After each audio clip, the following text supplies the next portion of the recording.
Cool. So we have Kiyomi, Laura, and Vero backstage, and we're going to talk to them a little bit.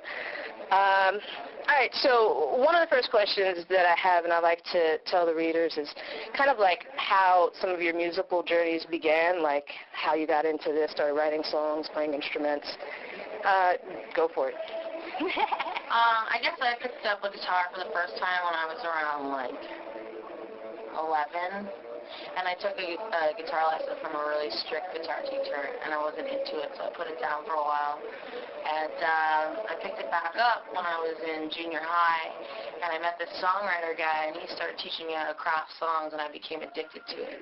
And immediately after that, I was like, to anybody who would walk by, do you want to hear my song? Like, and I was like that annoying kid. That's how I met you. I still am like that.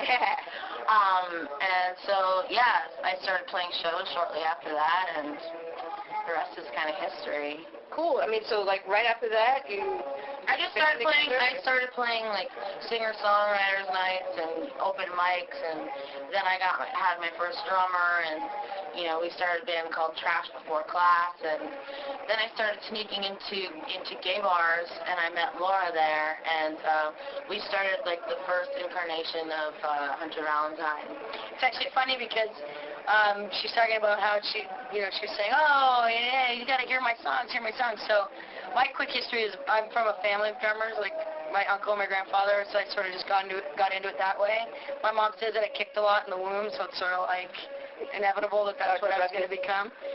But, I played drums my whole life pretty much, and when I met Kiyomi at this bar, her friend was like, oh, you got to hear my friend's songs. She's so great. Her songs are great. She sings she's just amazing.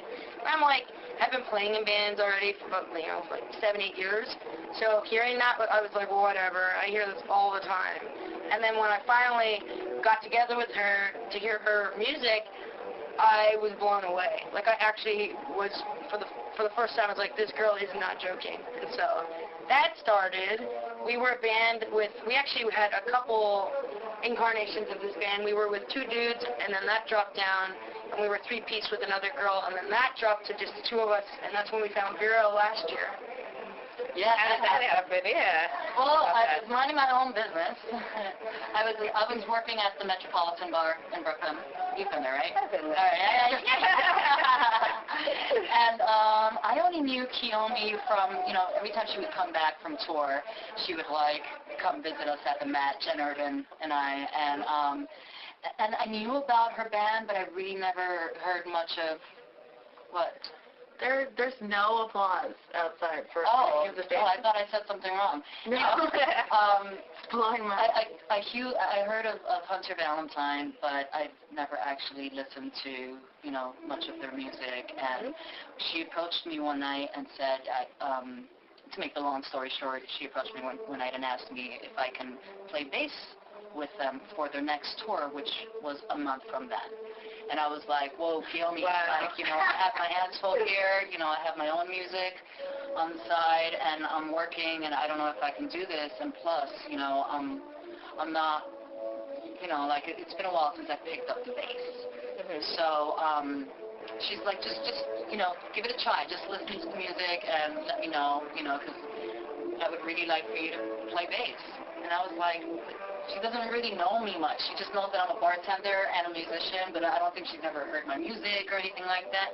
She was just stuck on wanting me to play, and it was... Why is that? I don't know. Why was that? She's really good looking.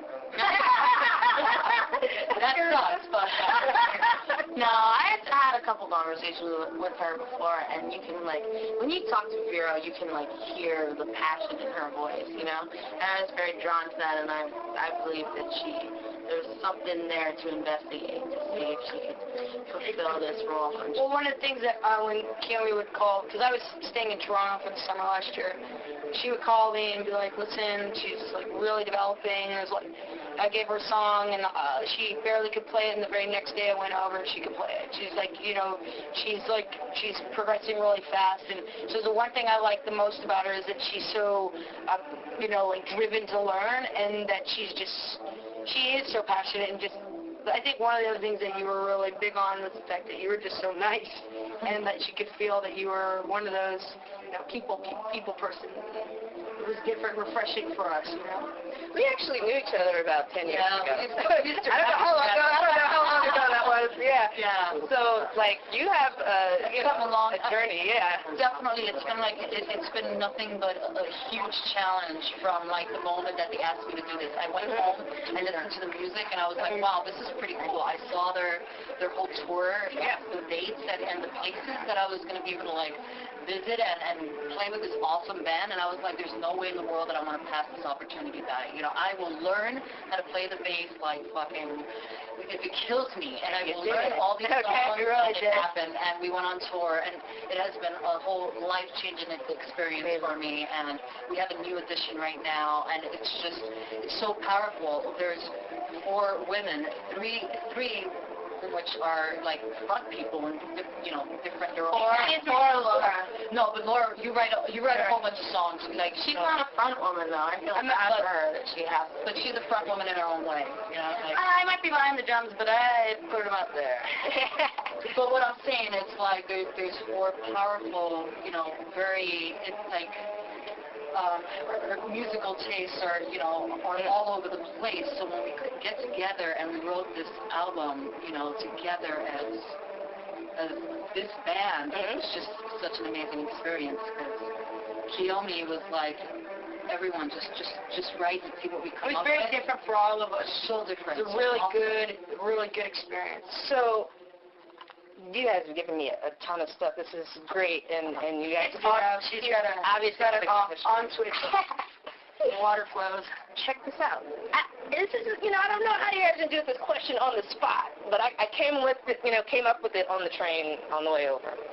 If you guys were a TV show, film, movie, drama, sitcom, whatever it would be, what kind of title do you think it would have, and what would all of your roles be? How every show has, there's, everybody has a different character in there. What would you guys say? The HB word or something like that? No, I think if we were a television show, it'd be called Holy Shit. No, it wouldn't be that. It'd be called. You're really good at this kind of stuff. So cool. It would be called Hunting for Something. Okay. Hunting for Something. I like that. And who are you, Laura? My character? In the show, yeah. I would like to be the charming, funny, sexy, provocative person. Okay. I would be. I really don't know. How proud? I'd probably be the jerk. You'd be the jerk too. She would be the tough shell, but with the really big heart underneath. It's hard to practice on. Just because she's wearing a red bra. She has a big heart, and she's definitely a leader by nature, and she's one of the most focused people I've ever met in my life. She didn't jump out for a second actually, because I have to do something really quick. Yeah, cool. Thanks. And Vero. And I would be the passionate Latina. Okay. Cool. Yeah, and let's Summer, because we don't want to leave Summer out of this. Yeah. She's not here right now. Summer would be the shit disturber. But she is like the fucking firecracker, the one that starts, shit. She jokes She around. sets the plot in motion. Yeah, she does. She's a joke. She's like the jokester. Okay. She's yeah. Very cool. So real quick, listen, thank you so much for your time. Real quick, just shout out maybe some of the gear that you use, some of your favorite instruments and stuff. Yeah. Well, I just got right now an amp peg. So as far as amps, you can't go wrong with an SVP classic amp peg. I think I'm a Fender girl, so I like my Fender guitars. I have a Telecaster right now. Fender Telecaster, reissued. Cool. I love drums in general. Right now I'm playing on a Slingerland maple kit, which it just sounds really good. It's like 10-ply. It's beautiful. I love it. I like both Remo and Evan Skins. Like, I can't really figure out what I like better.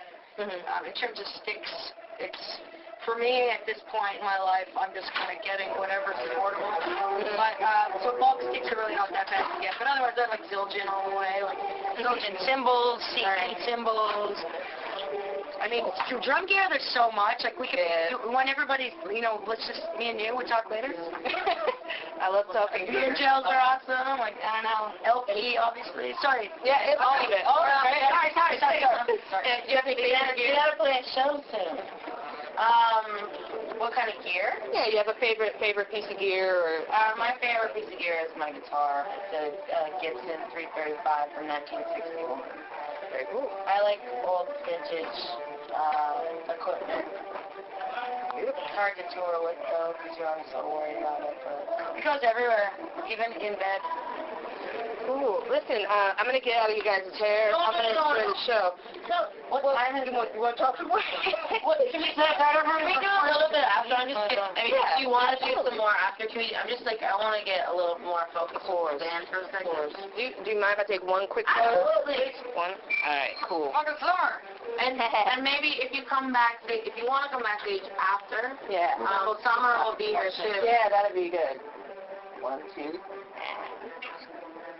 Perfect. Thanks, ladies. Thank you very much. Have a great show. Hi. Thanks so much.